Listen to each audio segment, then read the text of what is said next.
सिंध के नक्शे में जेकॾहिं सिंध के हदुनि ते नज़र फिराइबी त समुंड ऐं सिंधु दरिया खां सवाइ ऊचाईअ तां 5 वॾा मिठे पाणी जा ज़ख़ीरा पिणु नज़र ईंदा, जिन में सिंधु दरिया जे साॼे पासे हालेजी ढंढ, मंछर ढंढ, कींजर ढंढ ऐं हमल ढंढ ऐं खाॿे पासे चोटियारू डैम नज़र ईंदो। ईअं बि न आहे त सिंधु दरिया जे खाॿे पासे के ॿियूं ढंढूं न आहिनि। उहो खाॿो पासो ई आहे जंहिंमें खैरपुर, नवाबशाह, सांगढ़, उमरकोट ऐं थरपारकर जी वारियासी पट्टी तोड़े ठठ ऐं बदीन दिलनि में सवे ढंढूं ऐं ढोरा वजूद रखनि था। उन ई खाॿे पासे में सांगढ़ खां 35 किलोमीटर जे फ़ासिले ते मखी ढंढ पिणु आहे, जेका 3 हुर तहरीकनि जो मर्कज़ रही आहे।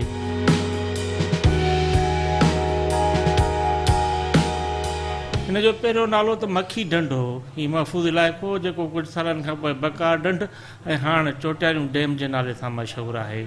हीउ ढंढ सयाहत जे हवाले सां हिकु ख़ामोश, पुरसुकून ऐं अलॻि तारीख़ रखंदड़ आहे, जंहिंमें केतिरा ई ॿेट पिणु आहिनि, जंहिंमां हिकु ॿेट ते तारीख़ी माड़ी मौजूदु आहे, जेका अॻूणे MNA ऐं हाणोकी फ़ैसिला कमेटी दरगाह पीर जो ॻोठ जे चेयरमैन हाजी पीर बख़्श जोड़े ऐं जुणेजा ख़ानदान जे ज़मींदार फैज़ मोहम्मद जोड़े जो 1932 में तामीर करणु शुरू कई ऐं 1937 में मुकमिल थी। हिन माड़ीअ में दस्तकारीअ जे सामान समेत केतिरो ई सामान ॿाहिरनि मुल्कनि मां घुरायो वियो ऐं माड़ी खे तामीर करण लाइ जैसलमेर खां कारीगर घुराया विया। हीअ इमारत वॾे शौक़ सां तामीर कराई वई। तामीर बाद फैज़मान जुड़े जो ख़ानदान 1937 खां 1942 ताईं हिन माड़ीअ में रहाइश पज़ीर रहियो।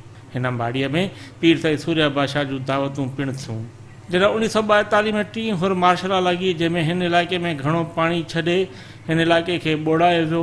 उन दौरान हितां जे माण्हुनि खे महफ़ूज़ हंधनि ॾांहुं मुंतक़िल कयो वियो ऐं जुणेजा ख़ानदान बि हितां हिजरत करे पेरूमल सामोर ॻोठ में मोहब जुणे जो वञी रहाइश पज़ीर थियो।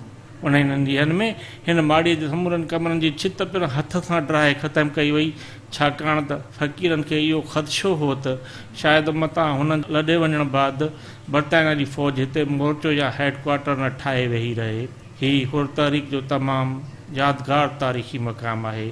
चोटियारियूं तमामु ही तारीख़ी हिकिड़ी जॻह आहे। तव्हां ॾिसो त हीअ हिते तव्हां अॼु जंहिं पाण हिते हिते मौजूदु आहिनि चोटियार डैम जे विच में तव्हां ॾिसो हिते जे इलाइक़े जे माण्हुनि 1937 में तव्हां ॾिसो तामीर कई वई, जेका बिल्डिंग तामीर कई वई आहे, उन में ॿाहिरि में पाकिस्तान पर ॿाहिरि मुल्क मां हिते जेके माना जेके शयूं उन में लॻायूं वियूं आहिनि बिल्डिंग में ॿाहिरि खां घुरायूं वियूं आहिनि। ऐं हींअर तव्हां ॾिसो टूरिज़म जे हवाले सां नौजवान नसुल जेको आहे उहो काफ़ी जेको सिंध जो माण्हू, कराची जो माण्हू तव्हां ॾिसो काफ़ी माना जेको ॿाहिरि इस्लाम कोहमरी कश्मीर या इन्हनि इलाइक़नि में घुमण जे हिते असांजे मक़ामी जेके तारीख़ी शयूं आहिनि उन्हनि ते तवजह ॾिनी वञे त असांजा माण्हू ॿाहिरि वञण जे बदिरां हिते इंजॉय करे सघनि था। उन करे सिंध हुकूमत खे असां गुज़ारिश कंदा त सिंध हुकूमत फौरी तौर ते हीअ जेके पंहिंजूं तारीख़ी शयूं आहिनि उन ते ध्यानु ॾे ऐं हिते माना काफ़ी इहो सहूलियतूं मुयसरु करे।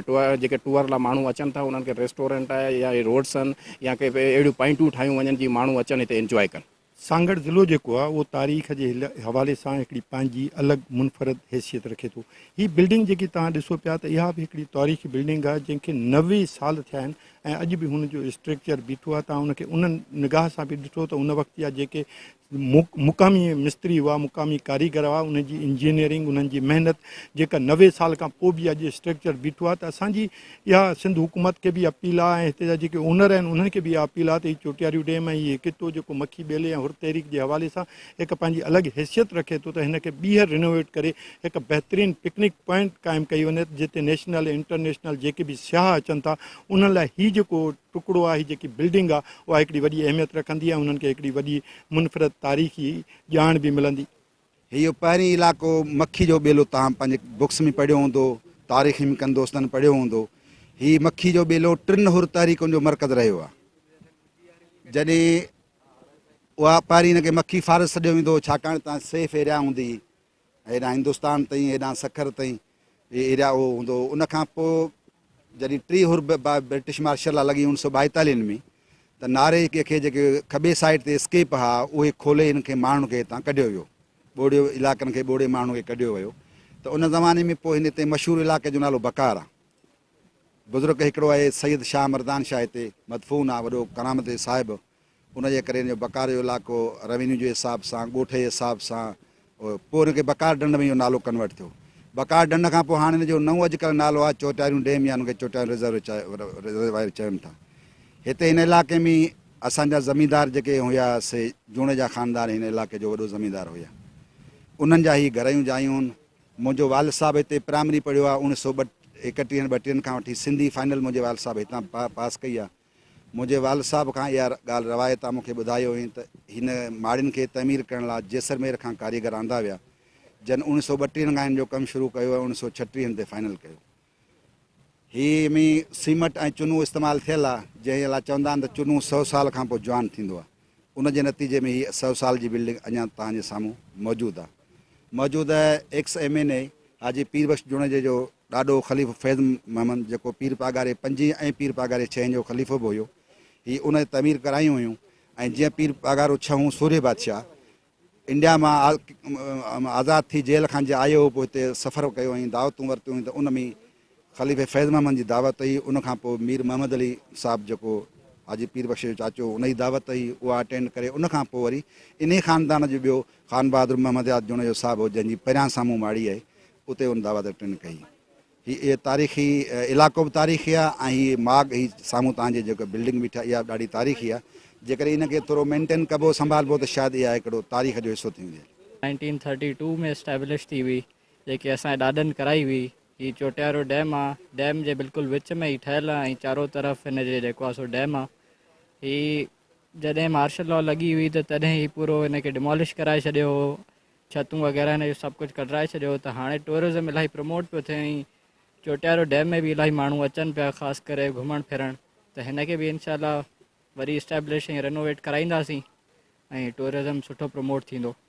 ॻाल्हि रहियल आहे त हिनखे रिकंस्ट्रक्ट करण जी, रिकंस्ट्रक्ट इन लाइ असां न पे करायो जो हिन पाणी जो लेवल इलाही हूंदो आहे मथे, हीअ ॿुॾलूं हूंदियूं, हिन जी दीवार ताईं मतिलबु पाणी हूंदो।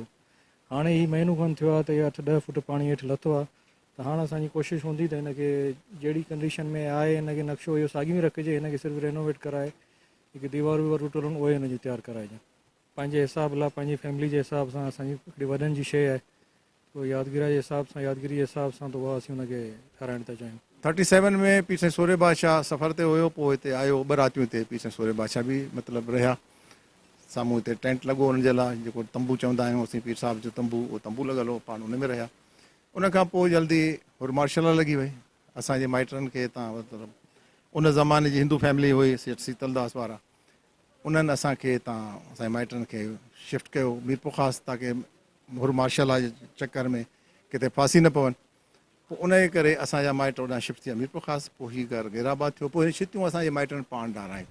इन जे करे त हिते किथे ब्रिटिश गवर्नमेंट जो जेका आर्मी आहे उहा न किथे हिते वेही कंट्रोल करे ऐं वरी माण्हुनि खे पाड़े वारनि खे तंग करे, उन करे चयोसीं हिते माना का बेड़ी शइ न हुजे। उन करे असांजे माइटनि हिन शइ खे डिमोलिश कयो, उनखे घर खे ड्राए छॾियो। उनखां पोइ वरी हिन पासे असांजी बि तवजो न रही, असांजा बुज़ुर्ग फोत थी विया हलिया। हाणे वरी जॾहिं खां पोइ शुरू थियो आहे सिलसिलो अचण वञण जो, त हाणे सभिनी जी ख़्वाहिश आहे त हिन जी रिकंस्ट्रक्शन कई। पोइ 5 साल लॻा हिनखे ठहण में। जी हा, 37 में मुकमिल थी, 32 खां वठी 37 ताईं त 5 साल थिया। उनखां पोइ 37 खां वठी 42 ताईं रहिया, माना 5 साल रहिया। 42 में मतिलबु तव्हां शिफ्ट थी हलिया। 42 में हुर मार्शल लॻी वई, पंहिंजे हथनि सां ठहियलु घर 5 साल वारो हेॾो शानदार, उनखे वरी पंहिंजे हथनि सां टांटो वियो उन हुर मार्शल जे करे। असांजी कोशिशि आहे त हिनखे रिकंस्ट्रक्ट कयूं, पर पहिरें कंहिंजो बि तवजो कोन्हे, असांजो बि घटि अचणु थींदो। पर हाणे फ्रीक्वेंटली जेका न्यू जनरेशन आई आहे असांजी, उन्हनि जो घणो ज़ोर आहे त हिन शइ खे दुबारा तामीर कजे। इंशाल्लाह असांजी बि कोशिशि आहे, अलाह कंदो पोयनि खे ख़ुदा तौफ़ीक़ ॾींदो त हीअ माना हिमत कंदा ठही वेंदी।